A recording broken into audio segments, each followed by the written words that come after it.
میں رمضان المبارک میں قرآن ترجمہ کے ساتھ پڑھنا چاہتا ہوں، آپ رہنمائی فرمائیں کہ کس مترجم کی تلاوت کروں؟ شکریہ۔ بالکل کسی مترجم کی تلاوت آپ نے نہیں کرنی، یہ بات یاد رکھیں۔ عام بندہ جب قرآن کے ترجمے اٹھا کے اس میں غور و خوض شروع کرے گا، یہ گمراہی کا دروازہ کھلے گا۔ عام بندہ جب قرآن کے ترجمے اٹھا کے اس میں غور و خوض شروع کرے گا، یہ گمراہی کا دروازہ کھلے گا۔ ڈاکٹری میڈیکل کی کتاب آپ بغیر ماہر کے نہیں پڑھتے، تو قرآن کریم بغیر ماہر کے آپ کیوں پڑھیں گے؟ ترجمے آپ کے لیے نہیں ہے، یہ طالب علم کے لیے ہے، یہ انڈر کنسٹرکشن عالم کے لیے ہے جو ابھی زیر تعمیر ہے۔ ترجمے آپ کے لیے نہیں ہے، یہ طالب علم کے لیے ہے، یہ انڈر کنسٹرکشن عالم کے لیے ہے جو ابھی زیر تعمیر ہے۔ اور پھر مجھے نہیں سمجھ آتی کہ یہ پبلک کے اندر انہوں نے کیوں مشہور کر دیا ہے کہ جی قرآن ڈائریکٹ نہیں پڑھنا۔ بھئی قرآن کوئی بھی ڈائریکٹ نہیں پڑھتا، آج تک کسی نے قرآن ڈائریکٹ نہیں پڑھا۔ ایک مسلمان اردو لنگوسٹک والا جب احمد بریلوی صاحب کا ترجمہ پڑھتا ہے تو وہ قرآن ڈائریکٹ کہاں سے پڑھ رہا ہے؟ وہ تو احمد بریلوی صاحب سے قرآن پڑھ رہا ہے۔ اگر کوئی ڈائریکٹ اشرف علی تھانوی صاحب کا ترجمہ پڑھتا ہے تو وہ قرآن ڈائریکٹ کہاں سے پڑھ رہا ہے؟ وہ تو اشرف علی تھانوی صاحب سے قرآن پڑھ رہا ہے۔ اب کیا دنیا میں کوئی بریلوی یہ جرت کرے گا کہ میں اعلیٰ حضرت احمد بریلوی سے بہتر قرآن کا ترجمہ کر سکتا ہوں؟ کوئی زندہ یا مردہ عالم دین جو بریلوی مکتب سے تعلق رکھتا ہو یہ کلیم کر سکتا ہے کہ میں قرآن کو احمد بریلوی سے بہتر ٹرانسلیٹ کر سکتا ہوں؟ نیور۔ یا کوئی دیوبندی زندہ یا مردہ یہ کلیم کرے کہ میں اشرف تھانوی صاحب سے بہتر ترجمہ کر سکتا ہوں؟ یا کوئی اہل حدیث کہے کہ میں جونا گڑھی سے بہتر ترجمہ کر سکتا ہوں؟ یا کوئی اہل تشیع میں سے کہ جی میں سید فرمان علی شاہ سے بہتر ترجمہ کر سکتا ہوں؟ تو جب ہم لوگوں کو یہ ریفر کرتے ہیں کہ آپ اپنے اپنے مکاتب فکر کے علماء کے ترجمے پڑھیں تو ہم انہی علماء سے آپ کو پڑھا رہے ہوتے ہیں۔ یہ جو انہوں نے ڈکوسلا مچایا نا کہ ڈائریکٹ نہیں پڑھنا گمراہ ہو جائیں گے، انہیں کہ ہم ڈائریکٹ پڑھ ہی نہیں رہے، ہم تو پڑھ رہے ہیں آپ کے بڑوں سے۔ صحابہ کرام علیہم رضوان میں 1% بھی لوگ نہیں تھے جو لکھنا پڑھنا جانتے تھے۔ صرف یہ تھا کہ قرآن عربی میں تھا، ان کی اپنی زبان عربی میں تھی، نبی علیہ السلام جب قرآن پڑھتے تھے ان پہ اثر ہو جاتا تھا۔ آج اگر قرآن آپ کی نیٹو لینگویج کے اندر ہے، آپ بے شک لکھنا پڑھنا بھی نہ جانتے ہو، آپ کو پتہ چل جائے گا قرآن میں لکھا کیا ہوا ہے۔ مجھے بتائیں یہ 11 ستمبر 2001 ٹوئنز ٹاور کا جو اٹیک ہوا امریکہ میں، اس کے بعد جو ہزاروں لوگ مسلمان ہوئے ہیں پچھلی 2 دہائیوں کے اندر، کیا انہوں نے علماء سے جا کے قرآن پڑھا؟ اور ان کی اوقات تو یہ ہے کہ دوسری اذان کے وقت لوگ مسجد میں آ رہے ہوتے ہیں۔ انہوں نے انگریزی میں قرآن کا ترجمہ پڑھا، اسلام قبول کر لیا۔ اور پھر ان میں سے کئی لوگ ہیں جنہوں نے باقاعدہ پھر اسلام کے دفاع میں کتابیں لکھی، اور یہاں بڑے بڑے علماء بڑے فخر سے بتاتے ہیں کہ دیکھیں جی یہ فلاں انگریز ہے، اس نے نبی صلی اللہ علیہ وآلہ وسلم کے حق میں یہ کتاب لکھی ہے۔ اب انہی علماء سے پوچھیں کہ بھئی اس کے پاس تو ڈگری نہیں ہے، تم اس کی تعریف کیوں کر رہے ہو؟ وہ کہتے ہیں ڈگری چھوڑیں، بات بڑی اچھی کی ہے، کیونکہ اس کے نام کے ساتھ انجینئر تو نہیں نہ آتا۔ ہاں بس چپ کتے رہو، انجینئر آئے گا پھر دیکھ لیں گے۔ دیکھیں آپ لوگوں کو میں چھوٹی چھوٹی ایسی چیزیں بتاتا ہوں جس سے آپ کا دماغ کھلے کہ جب آپ غیر مسلموں کی مثالیں دیتے ہیں کہ فلاں نے نبی علیہ السلام کی شان میں یہ کتاب لکھ دی، فلاں نے یہ لکھ دی، تو یار وہ کوئی ڈگری والے لوگ ہیں؟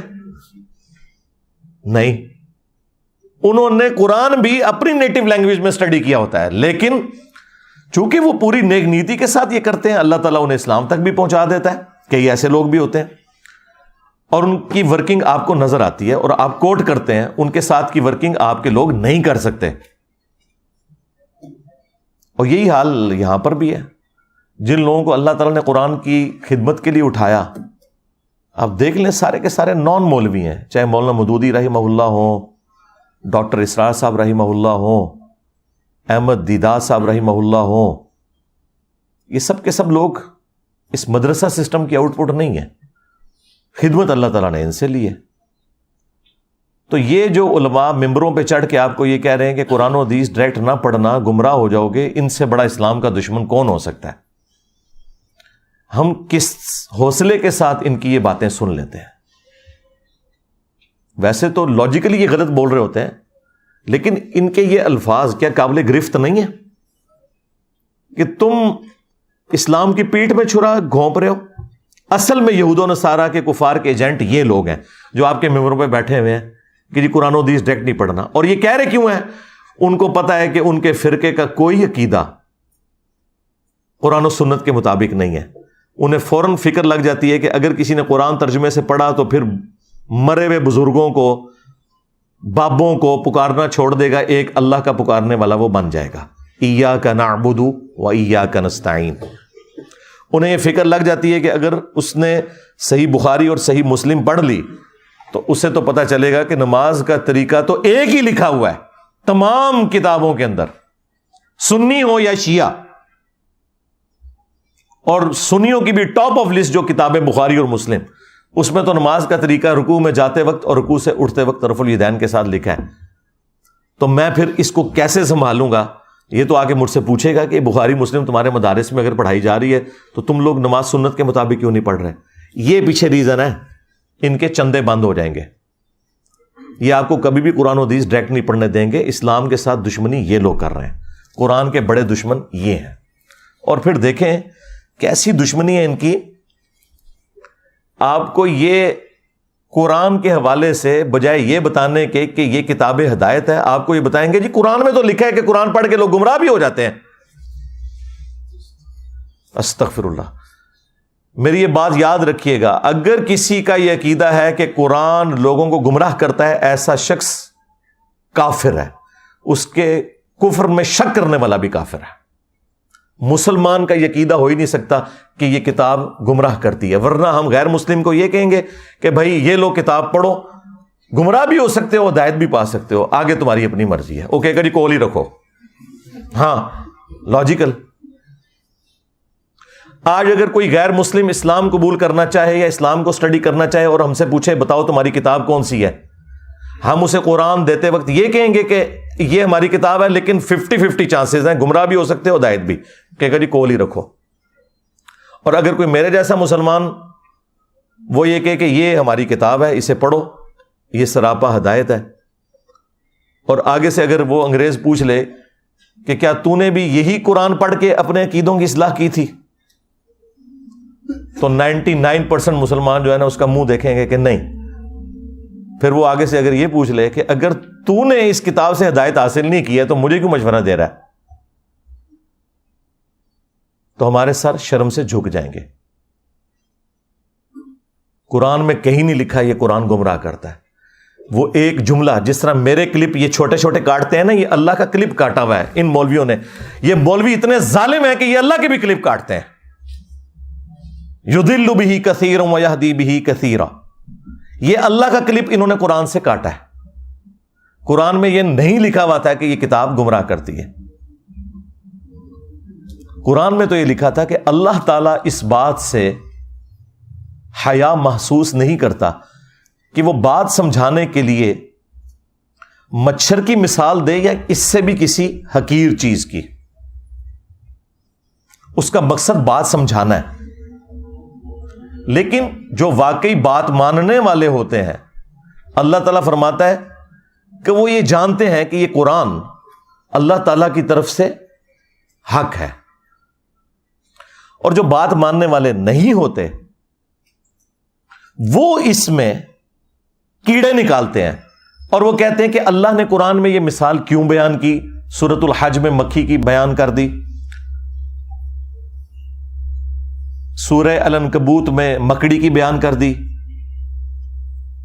تو اللہ تعالیٰ تو اتنی بڑی ہستی ہے تو یہ چھوٹی چھوٹی مثالیں کیوں بیان کرتا ہے؟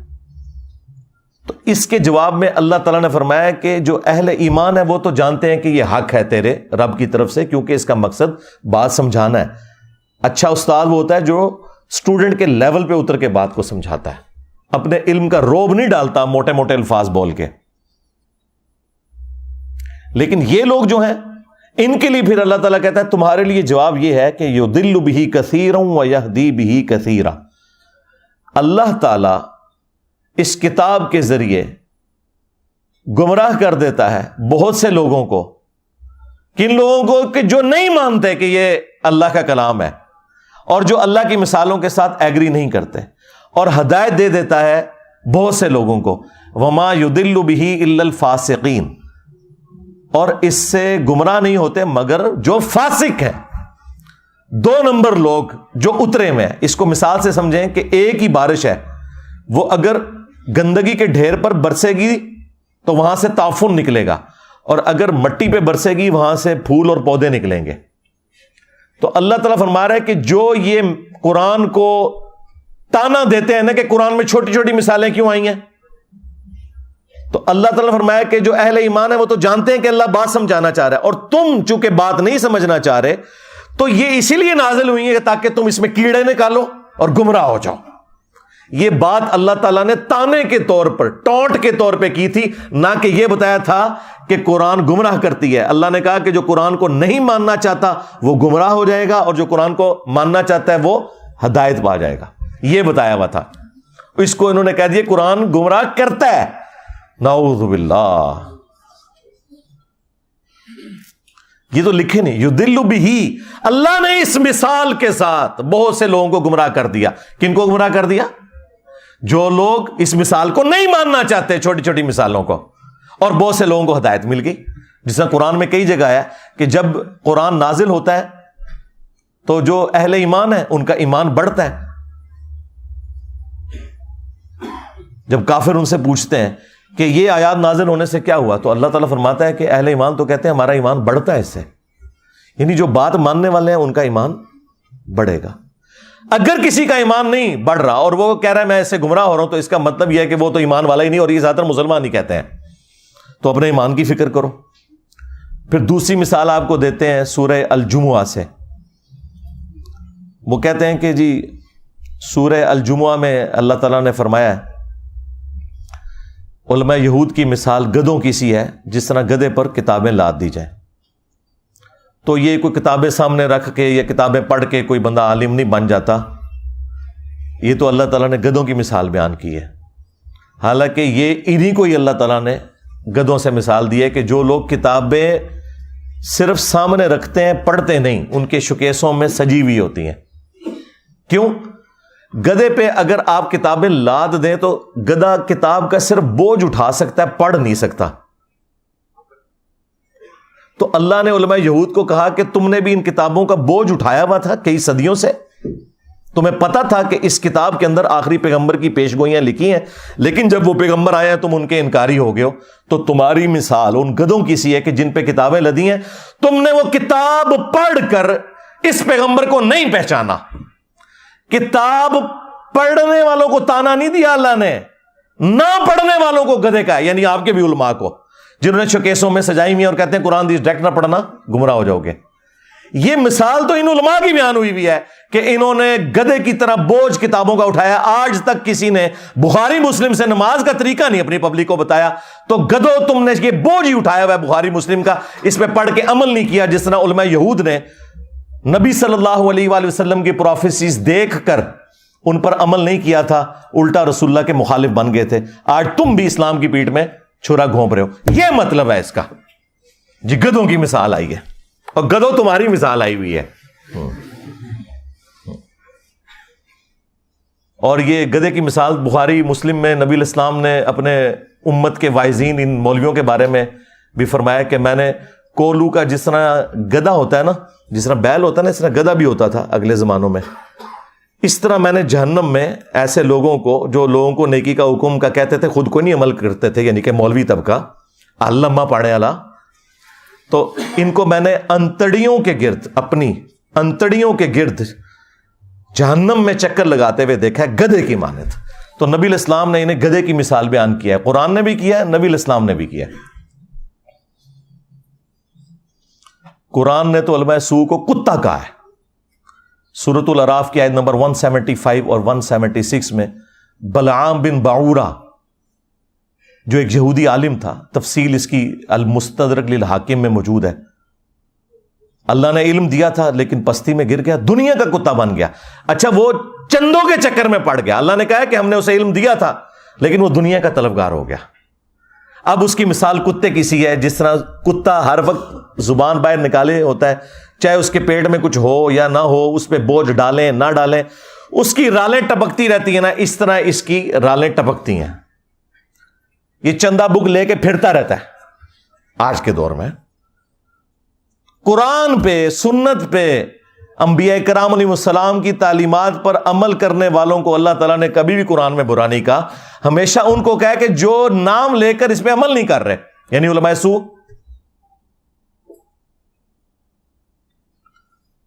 پھر ابو داؤد کے اندر وہ حدیث موجود ہے کہ نبی علیہ السلام نے فرمایا میری امت میں ایسے فرقے پیدا ہوں گے، ان میں ایسی بدعات سرایت کر جائیں گی جس طرح ہلکا کتا، یہ ریبیز جو ہوتے ہیں، یہ کسی کو کاٹ جائے اور اس کے ایک ایک رگ و ریشے میں اس کا زہر پہنچ جائے نا، اس طرح میری امت میں ایسے فرقے ہوں گے کہ جن کے اندر بدعات کا زہر پہنچ جائے گا جس طرح کتا کاٹ جاتا ہے۔ اب میں آپ سے پوچھوں گا یہ کون سا کتا ہے جو کاٹ جائے تو آپ کے جسم کے اندر مذہب کے پوائنٹ آف ویو سے نیگیٹو چیزیں انجیکٹ ہو جاتی ہیں؟ ظاہر ہے کسی کرکٹر، فٹ بالر، اسکواش کے پلیئر کے کاٹنے سے تو ایسا نہیں ہوگا، مولوی کے کاٹنے سے ہی ہوگا نا، کیونکہ دین کا کسٹوڈین اور دین سکھانے والا کون ہے؟ مولوی۔ تو یہ ہلکا کتا کون ہے؟ اور اگر آپ کو یقین نہ آئے تو آپ بریلویوں سے پوچھ لیں کہ دیوبندیوں کے علماء کیا ہیں، وہ کہیں گے بلعام بن بورا۔ ہاں، دیوبندیوں سے پوچھیں، کہیں گے بریلویوں کے علماء بلعام بن بورا۔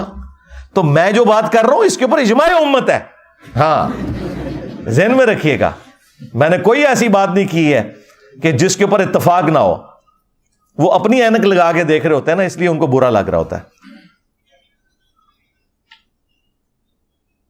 آپ کسی بھی مسلمان سے پوچھیں کہ یہ قرآن حکیم میں جو اللہ نے مختلف جگہ پہ فرمایا ہے کہ جو گمراہی کے پیشواں ہیں یہ اپنے ماننے والوں کو اپنے ساتھ جہنم میں لے کے جا رہے ہوں گے،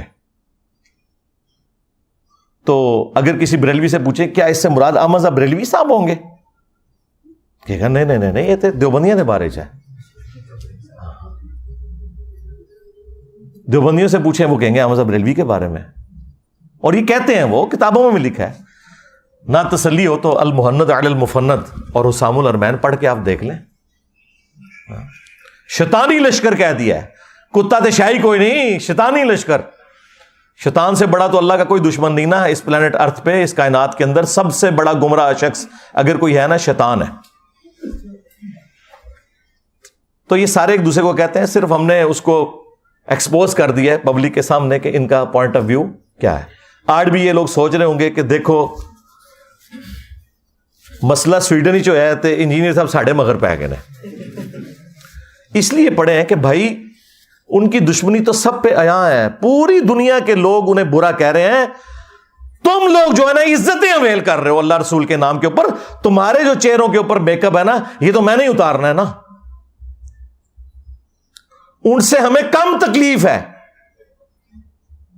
تم نے ہماری نسلیں خراب کر دی، ہمارے آباء و اجداد کو جہنم میں پہنچایا تم لوگوں نے، قرآن و سنت کے نام پہ جو تم بتاتے رہے، جو چورن بیچتے رہے، وہ ہمارے بڑے یہی سمجھتے رہے یہی قرآن و سنت میں لکھا ہوا ہے۔ اس نے تو دنیاوی طور پر قرآن کو آگ لگانے سے کیا قرآن ختم ہو جائے گا؟ زیادہ زیادہ ہمیں ایک تکلیف ہوئی ہے نا تو ہم اس کا اظہار کریں گے۔ تو مجھے بتائیں کتنے مسلمان ہیں جنہوں نے یہ آگ لگائے جانے والے واقعے کے بعد آ کے وی لاگ بنایا کہ ہاں بھائی آج کے بعد میں 5 وقت نماز پڑھوں گا، میں داڑھی رکھوں گا، اور آج سے ہی میں قرآن ترجمے سے پڑھوں گا، اور میں دیکھوں گا کہ میرے رب نے مجھ سے کیا کہا ہے، تم نے میری اس کتاب کو آگ لگائی ہے، میں آج سے اس کتاب کے مطابق عمل شروع کر دوں گا۔ ایک کوئی گل کر کے دسے، کوئی نہیں کرتا، نہ کوئی عالم نہ کوئی وائز کسی کو کہے گا کہ تم ایسا کرو، کیونکہ کتی چورا نہ رلی ہوئی ہے۔ ہاں، گھر کی حفاظت کے لیے کتا رکھا جاتا ہے نا، اگر وہ چوروں کے ساتھ مل جائے تو پھر اس گھر کی حفاظت نہیں ہوتی۔ آپ کے بھی یہ علماء سو جن کو قرآن میں کتا کہا گیا، جنہیں سنن نبی داؤد میں نبی علیہ السلام نے کتا کہا، جنہیں قرآن میں گدھا کہا گیا، جنہیں بخاری مسلم میں نبی علیہ السلام نے گدھا کہا، یہ بھی مل گئے ہوئے ہیں ان کے ساتھ۔ قرآن و حدیث ڈائریکٹ نہ پڑھنا گمراہ ہو جاؤ گے، قرآن و حدیث ڈائریکٹ نہ پڑھنا گمراہ ہو جاؤ گے۔ اور اس بات کے اوپر کسی کی جرت ہی نہیں ہوتی کہ بولے، کہ ان کو للکارے کہ یار یہ کیا بات تم کر رہے ہو، یہ اسلام کے ساتھ دشمنی کر رہے ہو؟ کیا یہ قرآن و حدیث میں کہیں لکھا ہوا ہے کہ قرآن و حدیث ڈائریکٹ نہ پڑھنا گمراہ ہو جاؤ گے؟ وہ ایک آیت تھی انہوں نے جو میں نے اس کا بھی کھول دیا کہ وہ اللہ تعالیٰ کا کلپ کاٹا ہوا ہے انہوں نے۔ اللہ نے کہا جو قرآن کو نہیں مان رہے وہ گمراہ ہو جائیں گے، اور جو اہل ایمان ہے وہ تو کہتے ہیں یہ حق ہے، یہ ساتھ ہی لکھا ہوا ہے اسی آیت کے اندر، یہ کلپ کاٹا ہوا ہے انہوں نے۔ پرانی آدتاں نے نا جی، پوتڑیاں دے وگڑے نے، انجینئر صاحب دے کلپ نہیں کاٹ رہے، انہوں نے اللہ دے بھی کلپ کٹے ہوئے نے۔ یضل بہ کثیرا، اور ظالم انسان، کیا تجھے قرآن میں یہ آیت نظر نہیں آئی تھی؟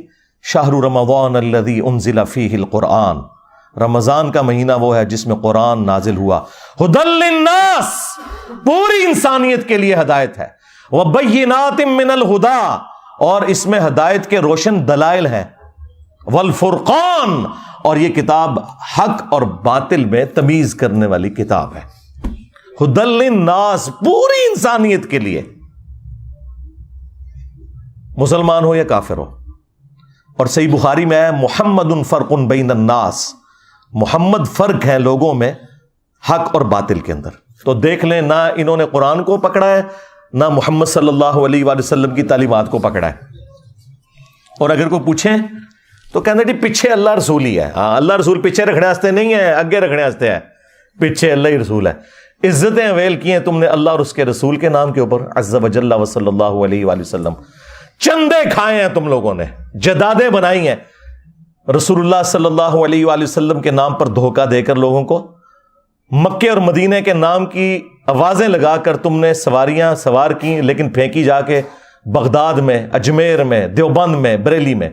غداری کی ہے تم لوگوں نے، اور دیکھو پھر اللہ تعالیٰ نے تمہارے اوپر بلائے بھی کتنی بڑی چھوڑ دی ہے۔ جو کہتا ہے کہ میرے نبی عیسیٰ ہے ہی کوئی نہیں، تیرے بابے تھے شے ہی کوئی نہیں۔ اس تکلیف کا اندازہ آپ کو ہوگا جب آپ دعوت کا کام کریں گے، پھر آپ کو پتہ چلے گا انجینئر صاحب تو بہت نرم ہے، وہ تو خالی شعر پڑھتے ہیں، ان کے ساتھ تو کچھ اور ہونا چاہیے۔ یہ قرآن کے ساتھ غداری ان لوگوں نے کی ہے۔ اگر آج مسلمان اس واقعے کے بعد یہ ایک سبق لرن کر لینا کہ ہم نے خود بھی قرآن پڑھنا ہے ترجمے سے، قرآن کی تعلیمات کو سیکھنا ہے اور اپنی اولاد کو بھی سکھانا ہے، تو میں کہتا ہوں یہ نقصان کچھ بھی نہیں ہے، اگر ہم یہ کرنے میں کامیاب ہو جائیں۔ قرآن حکیم میں اللہ تعالیٰ نے تو آپ کے پروفٹ صلی اللہ علیہ وآلہ وسلم کا جو انسٹرومنٹ آف دعویٰ ہے نا، وہ قرآن بتایا۔ وَأُوحِيَ إِلَيَّ هَذَا الْقُرْآنُ لِأُنذِرَكُمْ بِهِ وَمَنْ بَلَغَ، اے نبی تم فرما دو قرآن میری طرف اس لیے وحی کیا گیا تاکہ میں اس کتاب کے ذریعے لوگوں کو ڈر سناؤں آخرت کا، اور جس تک یہ کتاب پہنچ جائے اسی کتاب کے ذریعے وہ تبلیغ کرے، ڈر سنائے۔ یعنی جو دعوت و تبلیغ کے لیے سلیبس ہے وہ قرآن ہے، فضائل اعمال یا فضائل سنت نہیں ہے، قرآن ہے۔ فذکر بالقرآن من یخاف وعید، اے نبی قرآن کے ذریعے تبلیغ کریں، ڈر سنائیں ہر اس شخص کو جو اللہ کی دھمکی سے ڈرنے والا ہے۔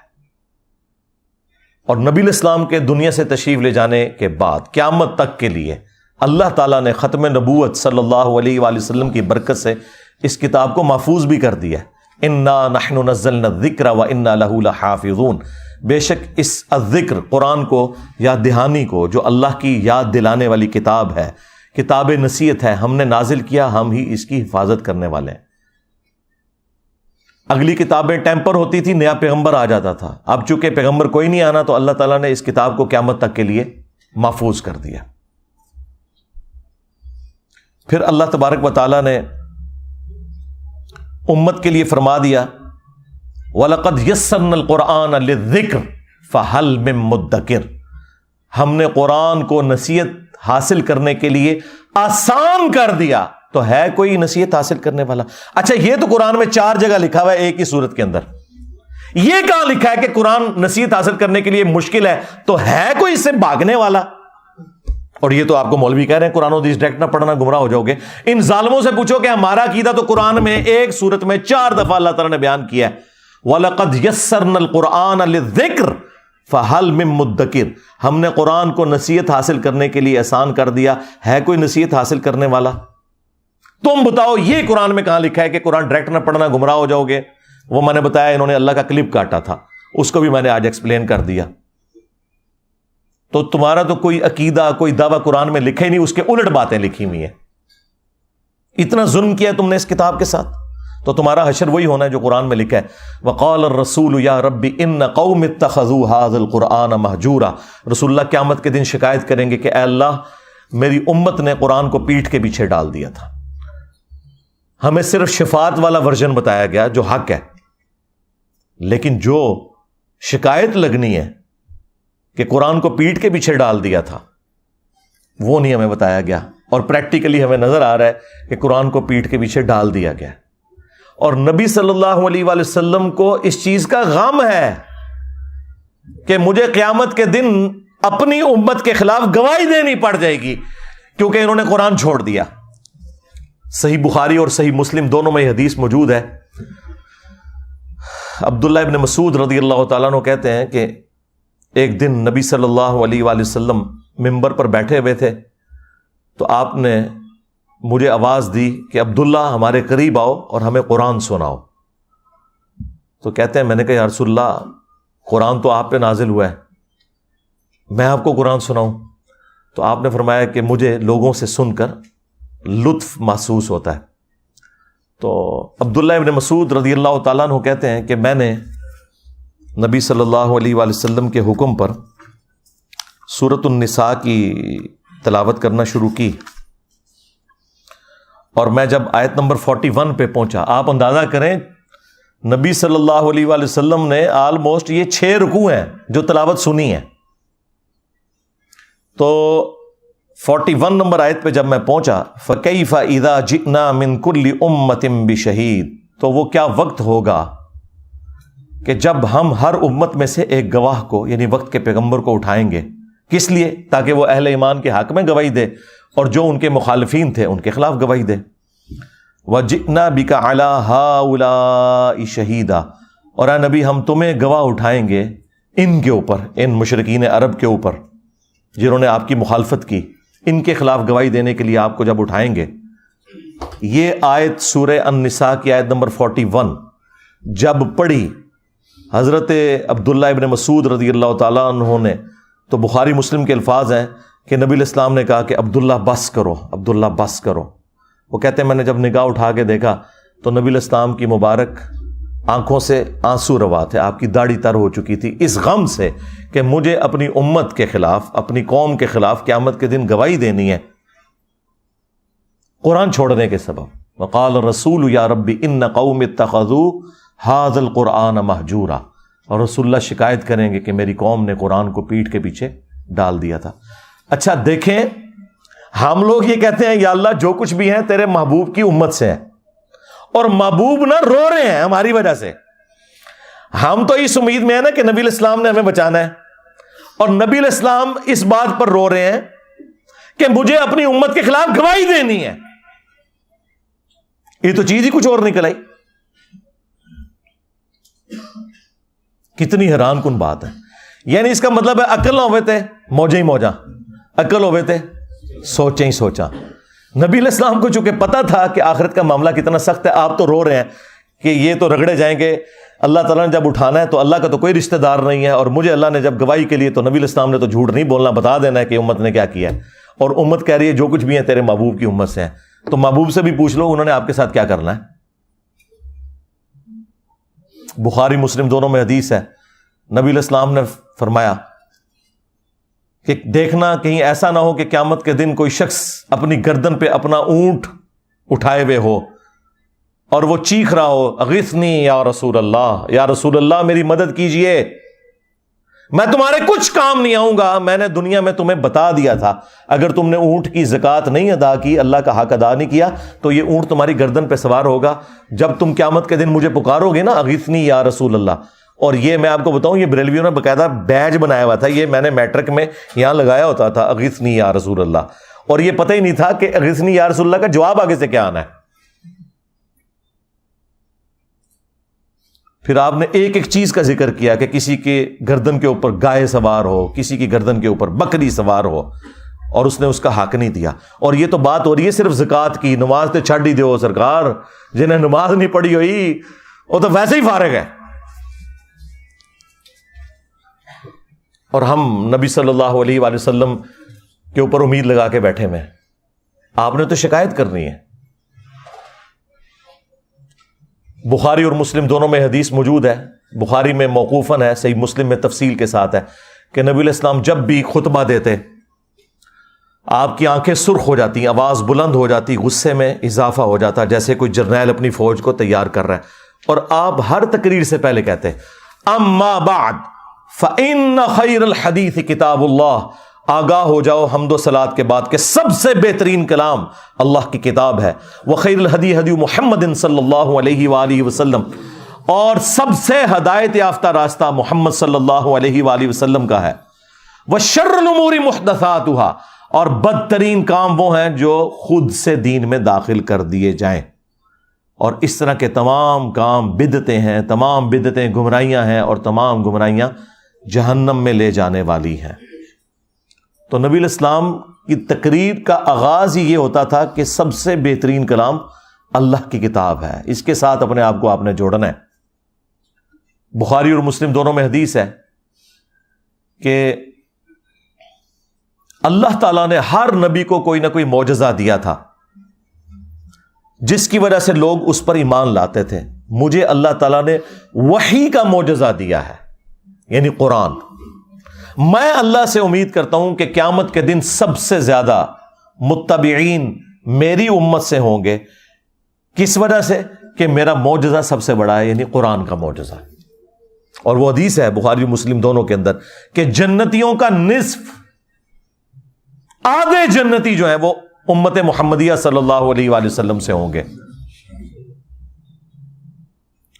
اس قرآن کے معجزے کی وجہ سے. پھر صحیح مسلم کے اندر حدیث ہے، نبی صلی اللہ علیہ وآلہ وسلم نے فرمایا کہ بے شک اللہ تعالیٰ اس کتاب کی وجہ سے بعض لوگوں کو عروج دے گا اور بعض لوگوں کو زوال پذیر کرے گا. وہی ڈاکٹر اقبال نے جو اسے ٹرانسلیٹ کیا جواب شکوہ میں، وہ زمانے میں معزز تھے مسلمان ہو کر اور تم خوار ہوئے تارک قرآن ہو کر. یعنی صحابہ کرام کو جو اللہ تعالیٰ نے دنیا کا امام بنایا تو قرآن کی پیروی کی وجہ سے، اور تمہاری خواری کا سبب قرآن کو چھوڑنا ہے. تو یہ صحیح مسلم کی حدیث کا ترجمہ ہے کہ اس کتاب کی وجہ سے اللہ تعالیٰ بعض لوگوں کو عروج دے گا اور بعض کو ذلیل کرے گا. یعنی جو اسے چھوڑ دیں گے وہ ذلیل ہوں گے. صحیح مسلم میں یہ حدیث موجود ہے، القرآن حجت لک او علیک، قرآن قیامت کے دن یا تو تیرے حق میں حجت ہوگا یا تیرے خلاف حجت ہو جائے گا. اب مجھے بتائیں کس کے حق میں قرآن حجت ہوگا؟ جو قرآن کو پڑھ کے اس پہ عمل کرے گا. اور کس کے خلاف قرآن حجت ہوگا؟ جو قرآن کے خلاف چلے گا. وہ قرآن کیسے حجت بن جائے گا؟ بھئی قرآن میں جب لکھا ہوا ہے کہ سود حرام ہے اور ایک بندہ پوری زندگی سود کھاتا رہا تو قرآن ہی اس کے خلاف گواہی دے دے گا کہ میں نے تو اسے حرام قرار دیا تھا اور اس نے حلال بنا لیا. تو قرآن یا تو تمہارے حق میں حجت ہوگا یا تمہارے خلاف. یہ بالکل واضح حدیث موجود ہے. اور پھر جو صحیح مسلم کی اوپر تلے 4 احادیث 6225 سے لے کر 6228 تک غدیر خم کی حدیث، وہ تو میں کہتا ہوں اس پلانٹ ارتھ پہ اس سے زیادہ تعریفی کلمات کسی بھی حدیث کے اندر موجود نہیں ہیں قرآن کے حق میں جو غدیر خم کی حدیث ہے. اور وہ نبی علیہ السلام نے اپنی وفات سے آلموسٹ 1.5 مہینے پہلے وہ خطبہ دیا ہے. حجت الوداع سے آپ واپس آ رہے تھے، خم نامی گاؤں میں پانی کے لیے پڑاؤ کیا. وہاں پہ نبی صلی اللہ علیہ وآلہ وسلم کے لیے اونٹ کے پالان کا ممبر لگایا گیا. آپ اس پر چڑھے اور آپ کی گفتگو ہی کنکلوڈنگ ہے، اے لوگو آگاہ ہو جاؤ، میں بھی ایک انسان ہوں، قریب ہے کہ اللہ کا قاصد یعنی موت کا فرشتہ میرے پاس آئے اور میں اس کی دعوت قبول کر لوں.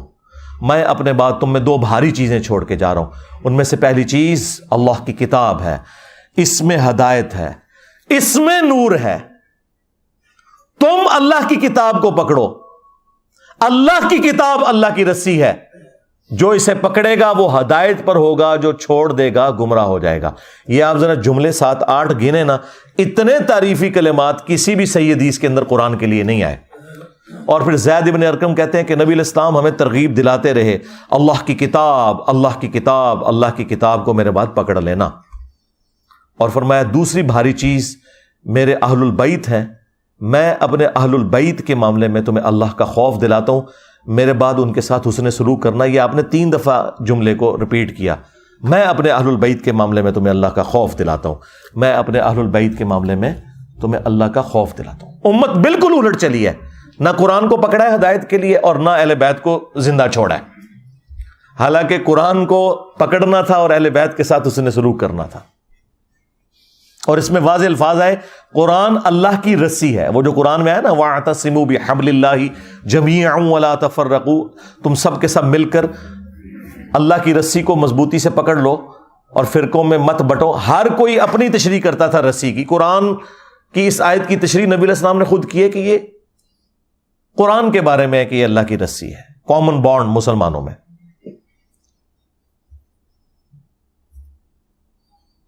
پھر صحیح بخاری میں ایک بڑی رکت انگیز حدیث موجود ہے.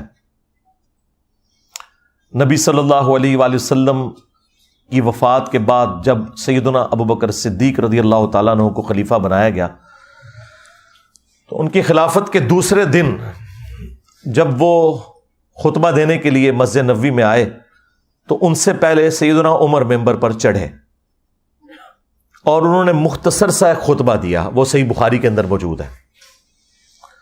ظاہر ہے کہ مسلمان غمگین تھے، تکلیف کی حالت میں تھے، ان کی دل جوئی کرنی تھی.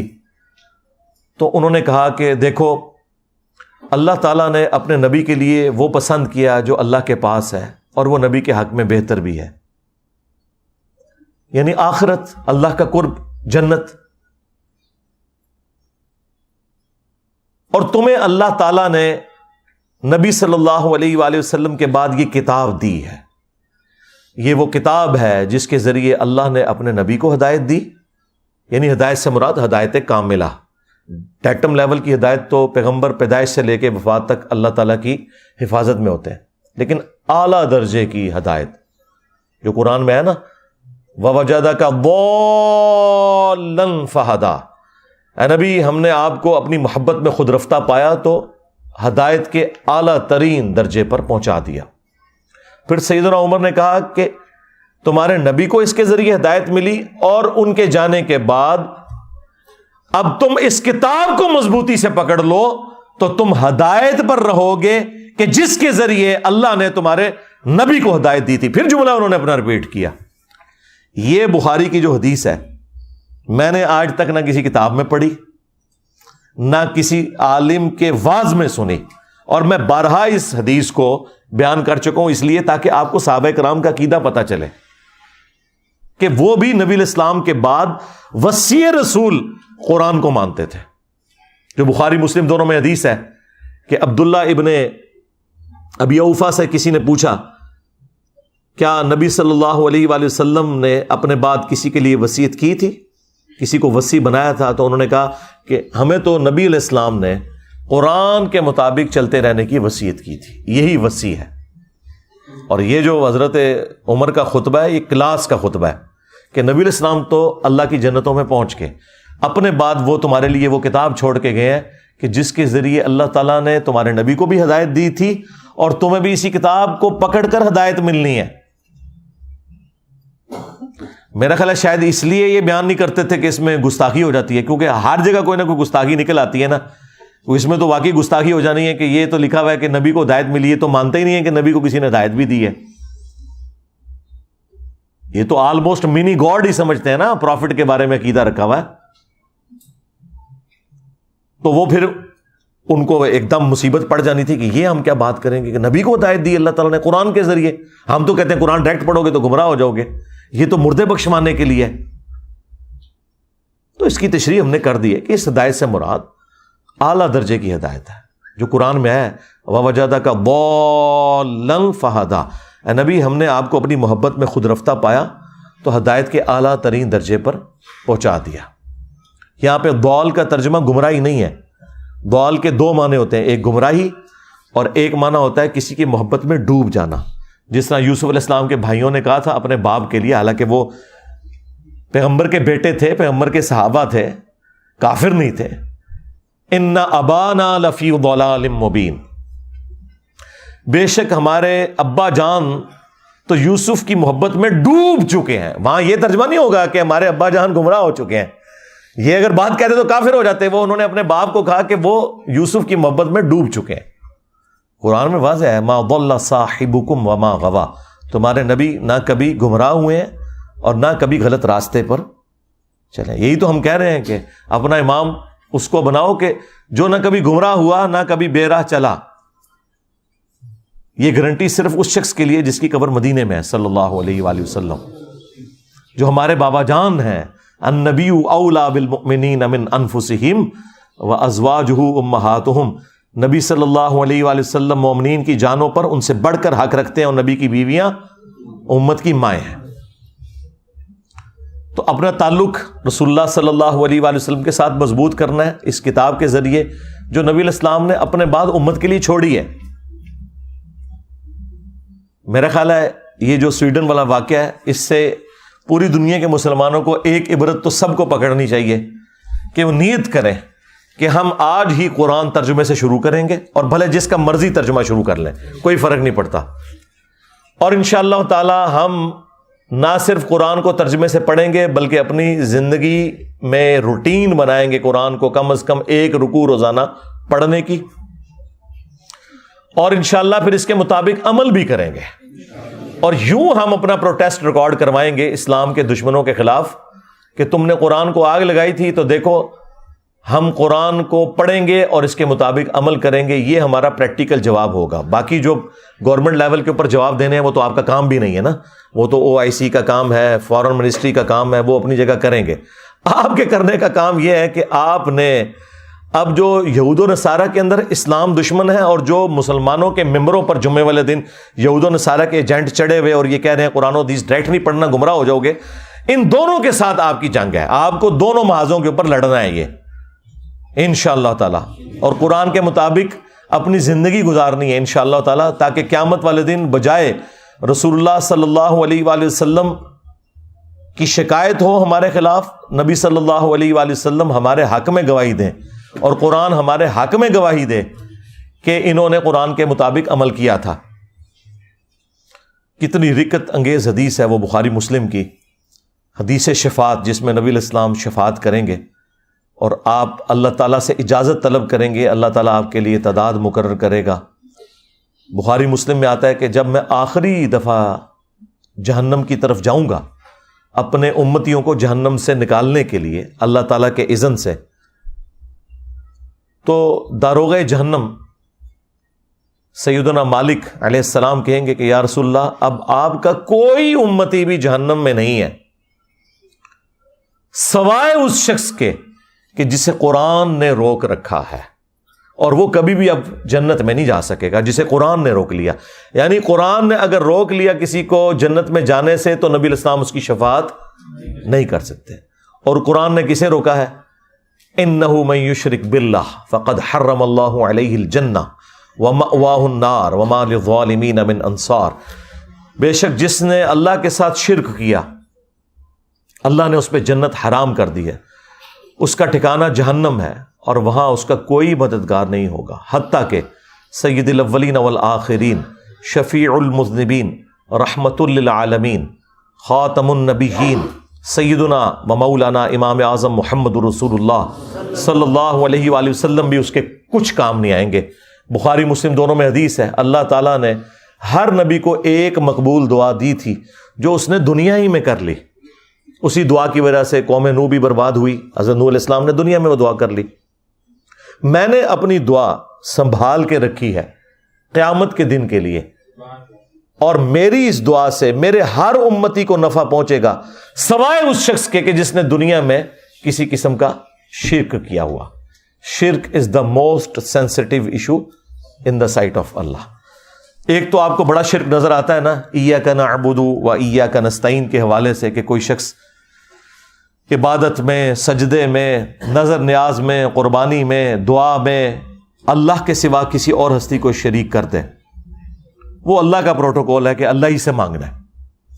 اور ایک وہ شرک جو آپ کی نظروں سے اوجھل ہے لیکن اللہ تعالیٰ نے اسے شرک کی بیان کیا ہے, وَأَقِيمُوا الصَّلَاةَ وَلَا تَكُونُوا مِنَ الْمُشْرِكِينَ. دیکھنا نماز کو قائم کرنا اور مشرک نہ ہو جانا. یعنی مسلمان تو ایسا ہو ہی نہیں سکتا جو نماز چھوڑ دے. اس کی طرف کس کی توجہ ہے؟ کیا یہ قرآن کی گستاخی نہیں ہو رہی ہے کہ قرآن تو کہہ رہا ہے کہ نماز نہ پڑھنے والا مشرک ہے, اور بے نمازی جو ہے قرآن جلنے کے اوپر سیکھ پا ہوا ہے. تو نے تو پریکٹیکلی قرآن کو جلا دیا ہوا ہے نمازیں چھوڑ کر, قرآن کی تعلیمات چھوڑ کر. پھر صحیح مسلم کی حدیث کہ بندے کے کفر اور ایمان، شرک اور اسلام کے درمیان فرق نماز ہے. پھر صحیح مسلم میں حدیث عبداللہ ابن مسعود کہتے ہیں کہ نبی علیہ السلام کے مبارک زمانے میں اگر کوئی شخص بیمار بھی ہوتا تھا نا اور 2 بندوں کے سہارے وہ مسجد میں آ سکتا تھا تو وہ مسجد میں آگے نماز پڑھتا تھا، کہیں اسے منافق شمار نہ کر لیا جائے. اور صحابہ کرام کو کیا پتا تھا کہ پاکستان میں کروڑوں لوگ شناختی کارڈ میں مسلمان ہیں، نماز ایک بھی نہ پڑھ کر. یہ تو بڑا آسان اسلام ہے، لیکن اس اسلام نے آپ کو کوئی فائدہ نہیں دینا. جامعہ ترمذی میں حدیث ہے، نبی صلی اللہ علیہ وآلہ وسلم نے فرمایا کہ ہمارا اور منافقین کا عہد نماز کی بنیاد کے اوپر قائم ہے، جس نے نماز چھوڑ دی اس نے کفر کیا. اور جامعہ ترمذی میں حدیث ہے، عبداللہ بن شقیق تابعی کہتے ہیں کہ صحابہ کرام علیہم رضوان تارک الصلاۃ کے سوا کسی کی تکفیر نہیں کرتے تھے، یعنی وہ نماز چھوڑنے والے کو کافر سمجھتے تھے. اگر کوئی گناہ تھا جس کی بنیاد پہ صحابہ کرام لوگوں کو کافر سمجھتے تھے، وہ نماز چھوڑنے کا گناہ ہے. اب مجھے بتائیں صحابہ کرام کے نزدیک کیا پاکستانی قوم مسلمان ہے؟ تو اسی کہتے اسی اسلامی نظام اتنے نافذ کرنا ہے کدے ہوتے ہیں؟ پہلے مسلمان تے کر لو انہوں نے، پھر اقامت دین بھی ہو جائے گی، اسلامی نظام بھی ہو جائے گا.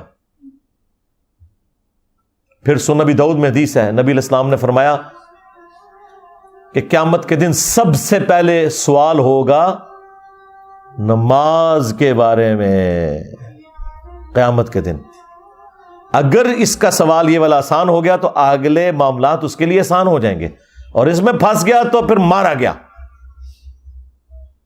اور ابو داؤد میں حدیث ہے، جب بچہ 7 سال کا ہو جائے اسے نماز کا حکم دو، اور 10 سال کا اور نماز نہ پڑھے تو مارو اسے.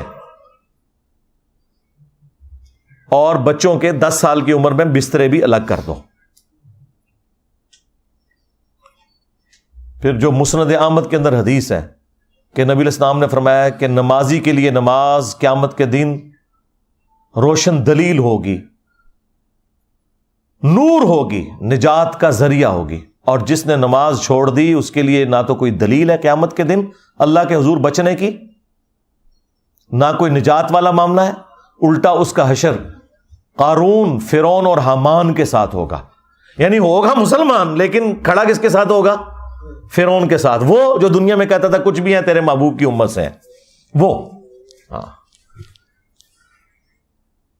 اور ابن ماجہ میں حدیث ہے، صحابی کہتے ہیں نبی علیہ السلام نے مجھے وصیت کی تھی کہ نماز نہ چھوڑنا، اگر تو نے نماز چھوڑ دی تو اللہ کا ذمہ پھر اٹھ گیا تجھ سے، پھر اللہ تعالیٰ نے کوئی گارنٹی نہیں تیری لی ہوئی. تو نماز اور قرآن یہ آج کے 2 تحفے ہیں میری طرف سے اس دکھی امت کے لیے جسے سویڈن میں قرآن کے جلنے کا غم ہے، لیکن وہ خود قرآن کو آگ لگائے ہوئے ہے، انٹلیکچوئل آگ. اور جن علماء کا وہ پیروکار ہے، جن بزرگوں کا وہ پیروکار ہے، وہ بھی قرآن کے دشمن. تو مرنے سے پہلے اے مسلمان کر لے اس پہ غور. کتابوں کا خدا اور ہے، بابوں کا خدا اور. اگرچہ بابے بھی اسی خدا کو مانتے تھے، وہ تو جیوز اور کرسچنز بھی اسی خدا کو مانتے ہیں، لیکن ان کوالٹیز کے ساتھ نہیں جو قرآن و سنت میں آئی ہیں، بلکہ ان کی اپنی تعلیمات ہیں. اور یقین کر جب یہ تو غور کر لے گا تو تیرے اندر سے آواز نکلے گی کیا کہ نہ میں بابی، نہ میں بابی، میں ہوں مسلم علمی کتابی. اور اگر یہ نعرہ ہر جگہ سے بلند ہو کہ نہ میں بابی، نہ میں بابی، میں ہوں مسلم علمی کتابی، تو آپ دنیا میں یہ چینج دیکھیں گے کہ انشاءاللہ تعالی فرقوں کی دکانیں بند. The damage has been done. صلو علی محمد وآل محمد. اللہم صلی علی محمد وعلی آل محمد واصحاب محمد وازواج محمد وامت محمد اجمعین الی یوم الدین. آمین.